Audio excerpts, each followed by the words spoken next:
Continuamos con más de Primera Página. Abrimos el segundo segmento de entrevista dándole la bienvenida a Lorena Freites, ministra del Poder Popular para la Agricultura Urbana, a quien saludamos y le agradecemos su presencia acá en Primera Página. Bienvenida.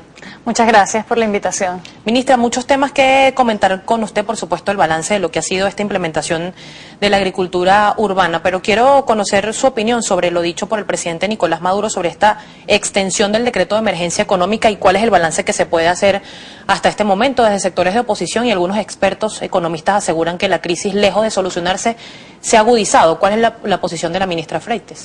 No, bueno, por supuesto, apoyar la extensión del decreto, entendiendo que lo que nosotros vivimos como venezolanos, que bueno, que es una complejidad, una dificultad que vivimos en la economía, sobre todo para todos los venezolanos, amerita medidas extraordinarias. Digamos, los decretos de extensión, tal como están estipulados en los estados de excepción, tal como están estipulados en la Constitución, se refieren a situaciones en las que las instituciones públicas en sus modalidades de funcionamiento ordinario no pueden responder a las situaciones que afectan a la mayoría de la población.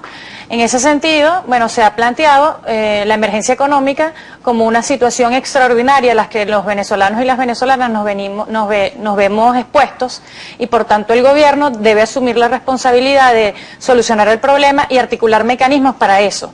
El decreto de emergencia y su extensión es una estrategia que el gobierno nacional ha implementado para dar respuesta. Eso se ha articulado alrededor de varias medidas. El presidente lo anunciaba ese día que planteaba la extensión del decreto. La revolución fiscal, algunos mecanismos para tener fondos extraordinarios para seguir consolidando las garantías sociales que han sido, digamos, la característica de este gobierno, también para motorizar o para agilizar la agenda económica bolivariana, que es la estrategia para la recuperación del aparato productivo del país, y en vista de que aún hace falta más tiempo para consolidar lo que en el primer trimestre del año fue la articulación de esta agenda, la activación de los motores, bueno, se entiende que se tiene que extender el periodo del decreto, ¿no? Ministra, uno de los argumentos por parte del Gobierno Nacional es que en nuestro país se está llevando a cabo una guerra económica interna y también una guerra económica externa. El día de hoy, el diario El Carabobeño titula unas declaraciones que diera quien fuera o es miembro aún todavía del Gobierno Nacional, el general retirado Cliver Alcalá Cordones. Él asegura que la guerra económica la está dando el propio gobierno. Entre otras cosas hablaba del control de cambio, pero también que mecanismos como Cadivi en su momento, esta institución, fomentaba la corrupción. Este tipo de medidas o este tipo de declaraciones en este caso no confirma lo que se dice de algunos sectores, que efectivamente la guerra económica o el sabotaje es por parte del propio gobierno, porque muchísimas instituciones públicas han sido, algunas empresas han sido expropiadas, hay más de 4 millones de hectáreas improductivas en nuestro país. ¿Cuál es la explicación? Bueno, en el país, bueno, voy a empezar primero diciendo respecto a lo de Cadivi o respecto a las medidas que se han tomado para proteger, digamos, la economía y la capacidad de acceso de la mayoría de la población al consumo. Si bien es cierto, el dólar protegido puede generar distorsiones, no, la manera como se plantea, digamos, no podemos echarle la culpa al gobierno de la corrupción de algunas empresas a las que accedieron a dólares preferenciales y utilizaron ese dinero para, bueno, hacer compras fantasmas en el exterior y sacar excedentes de esos dólares, ¿no?, que estuvieron protegidos o subsidiados por el gobierno. Digamos, las empresas, por ejemplo, la más grande empresa de producción de alimentos en este país, que ha recibido miles de millones de dólares, cada vez que existen conflictos de orden político en el país o tensiones de orden político, está comprobado que bajan sus niveles de productividad. Hoy empresas polares no solamente bajan sus niveles de productividad, sino que ha paralizado sus empresas. Claro que lo ha supervisado, y por eso es que el presidente hoy dice que planta que esté detenida o parada van a ser plantas activadas por el gobierno nacional. Es decir, ya nosotros que hemos intentado respetar el funcionamiento de estas empresas, frente a esta actitud de brazos caídos, sobre todo en una situación tan difícil como la que vive el país en este momento, donde se necesita que todo el sector privado, toda la gente que produce en el país, que tiene capacidad instalada para producir, bueno, se sume solidariamente a la situación que vivimos los venezolanos y no estas actitudes de, bueno, brazos caídos frente a una situación de dificultades para acceder a los alimentos. Pero en la práctica las país. políticas de expropiación han funcionado, porque se denuncia también que las empresas expropiadas, y le pongo un ejemplo emblemático, Lácteos Los Andes, la producción en los anaqueles no se ve. Bueno, pero está llegando a los hogares vía CLAP. O sea, tenemos que entender algo. ¿Por qué se dan las medidas de expropiación o sobre la base de qué principios se desarrollan estas medidas? Digamos, el modelo económico al que apuesta el socialismo bolivariano se basa fundamentalmente en la democratización de la economía. Es decir, que cada vez hayan más actores económicos, más gente participando de la producción de la riqueza en el país. Y para que eso fuera posible, había que democratizar los medios de producción, es decir, había que democratizar las tierras, había que democratizar maquinarias, digamos, empresas, que, bueno, muchos de ellos, tú hablas de Lácteos Los Andes, yo te hablo del Clorox, la empresa que produce el cloro Nevex, por poner un ejemplo. Esa empresa fue prácticamente quebrada, o sea, estaba prácticamente quebrada, sus dueños se hicieron la vista gorda de la situación de sus trabajadores y sus trabajadores decidieron tomar la empresa y solicitar el apoyo del gobierno bolivariano para reactivarla. Es un ejemplo claro que cuando los trabajadores se unen con el gobierno para reactivar una empresa puede hacerse. Respecto a Lácteos Los Andes, ahí hay una gran fuerza de trabajadores que ha activado la empresa y que la mantiene activa.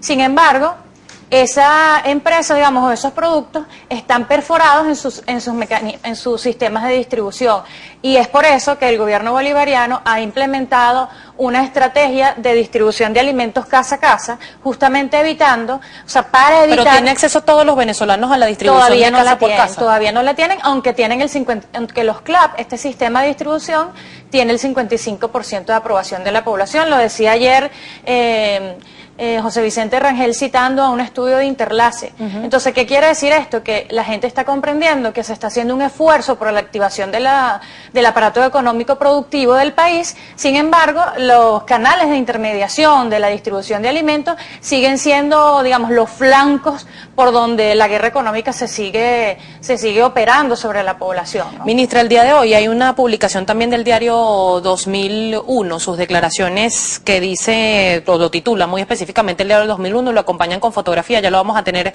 en pantalla, que mi equipo me ayude, ya está. El titular es: juran que en 100 días habrá hortalizas como arroz. El Estado venezolano prevé cosechar desde las comunidades 89 toneladas de hortalizas en ciclo corto a partir de ayer, es decir, del domingo hasta el próximo 20 de junio, lo informó la ministra, quien tenemos sentada acá en nuestra mesa de primera página, Lorena Freites.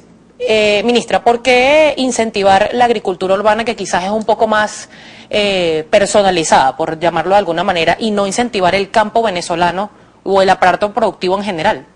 No, bueno, yo creo que esa afirmación no es justa con las políticas que se han venido implementando en la agricultura de gran extensión, ¿no? Digamos, aquí tengo algunos datos. Voy a empezar diciendo esto para que no se vea que la agricultura urbana es la única salida o la única política que se está promoviendo para responder a la producción de alimentos en el país. Hay 3.300.000 hectáreas sembradas en el país. De esa superficie se esperan unos 18 millones de toneladas de alimentos vegetales y 6 millones de toneladas de origen animal. Se han entregado 507 créditos en un monto de 264 millones. La mayoría de estos créditos han ido a los pequeños productores. Los estados en donde han llegado estos recursos es el Zulia, Portuguesa, Guárico, Barinas, Laras y Miranda. Recordemos, Portuguesa y Guárico son los estados de mayor producción de maíz y arroz en el país.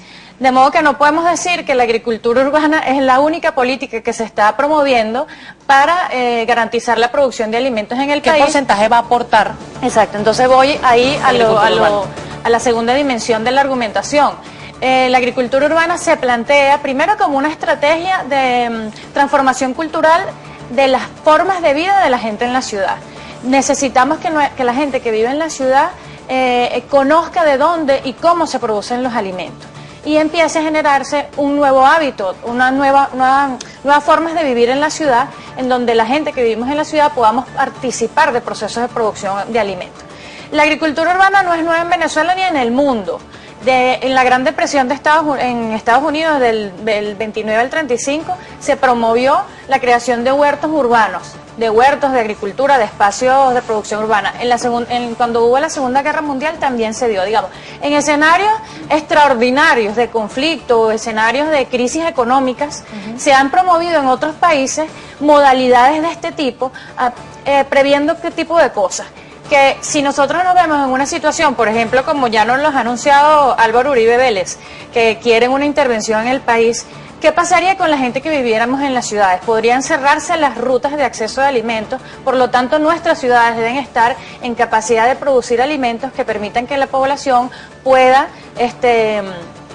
subsistir con algunos alimentos que pueda producir. Nosotros nos hemos planteado un porcentaje de un 20% de la producción, una meta de un 20% de la producción de alimentos en las ciudades, de la demanda del consumo alimentario en las ciudades. Para el primer año vamos a comenzar con una meta del 5% y la iremos incrementando en los 4 años sucesivos. Este número, fíjate que es un número tímido respecto a los números que vemos por ejemplo, un estudio que hizo la FAO sobre agricultura urbana en el mundo. Dice, por ejemplo, que en Cuba el 80% de la producción de hortalizas viene de la agricultura urbana. Aquí tengo los datos.